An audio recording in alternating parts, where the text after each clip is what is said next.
नाशिक लोकसभेसाठी आता सिद्धेश्वरानंद सरस्वती महाराज यांनी देखील अपक्ष उमेदवारी अर्ज निवडणूक अधिकारी यांना सादर केला। बीडी भालेकर मैदान ते जिल्हाधिकारी कार्यालयापर्यंत बैलगाडीतून भव्य मिरवणूक काढत तसेच शक्ती प्रदर्शन करत त्यांनी आपला आज उमेदवारी अर्ज भरला व बहुजन विकास श्रमिक संघटना महाराष्ट्र राज्य अध्यक्ष डॉक्टर मनोहर दोडके यांनी आपला पाठिंबा स्वामी सिद्धेश्वरानंद सरस्वती महाराज यांना दिला। यावेळी श्रीराम शक्तीपीठ संस्थांचे राष्ट्रसंत अनंत विभूषित श्री श्री 1008 महामंडलेश्वर स्वामी सोमेश्वरानंद सरस्वती महाराज तसेच उमेदवार सिद्धेश्वरानंद सरस्वती, मोहन शंकरदास सरस्वती, गिरिजानंद सरस्वती, धनंजय गिरी, रामकिशोर शास्त्री, मनोहर दोडके, श्रीराम शक्तीपीठ संस्थांचे भक्त परिवार मोठ्या संख्येने उपस्थित होते। सर्व नाशिककरांना प्रणाम करतो। सर्वांना रामकृष्णारी जय श्रीराम। आज महंत सिद्धेश्वरानंद सरस्वतीचा उमेद अर्ज आम्ही भरायला चाललेला आहोत। साधू संत महात्मे माझ्या त्र्यंबक राजाच्या हनुमंतराच्या रूपामध्ये आलेले आहेत आणि ह्या देवभूमीला हे मंगल संदेश देताना खूप आनंद होतोय। मला माहीत आहे मतदार बंधू आणि भगिनींना खूप आनंद होत असेल की एक संन्यासी भगवाधारी महात्मा राजकारणामध्ये येऊन समाजकारण करू इच्छितोय, तर भरभरून नाशिककर मतदार बंधू आणि भगिनी याला प्रतिसाद देतील मला विश्वास आहे।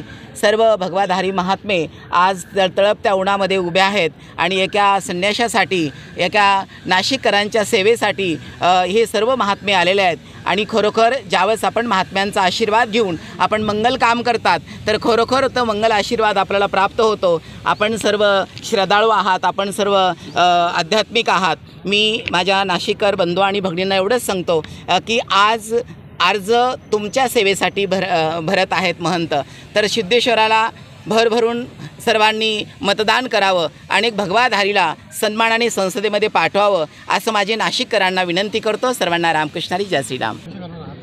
आज आम्ही जे काय अर्ज सादर करणार आहोत तो आपण सध्या अपक्षित करत आहोत, परंतु आमची बोलणी चाललेली आहेत। जोपर्यंत वरिष्ठांचे आदेश येत नाही तोपर्यंत तर फिक्स काही असं समजू शकत नाही। म्हणून आपण आज सध्या जे आजच्या 30 तारखेला 30 एप्रिल 2024ला सर्वप्रथम आपण नॉमिनेशन करत असताना अपक्ष म्हणून उमेदवारी अर्ज आज सादर करत आहोत।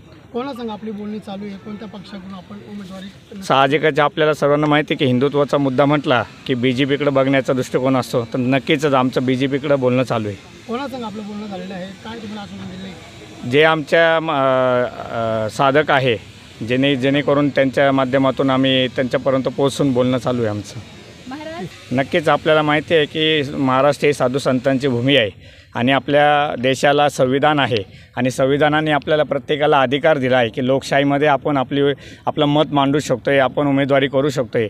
त्या अनुषंगानेच आम्ही पुढे येत आहोत आणि सर्व साधू संतांचा महंतांचा मला आशीर्वाद आहे आणि सगळ्यांची एकच इच्छा आहे की नाशिक ही देवभूमी कुंभभूमी आहे आणि येणारा काळ कुंभाचा आहे, तर कुंभाच्या काळामध्ये नाशिकचा सर्वांगीण विकास कसा होईल ते ही साधू संतांना कळकळ आहे आणि त्याच कळकळीतूनच ही उमेदवारी पुढे येत आहेत।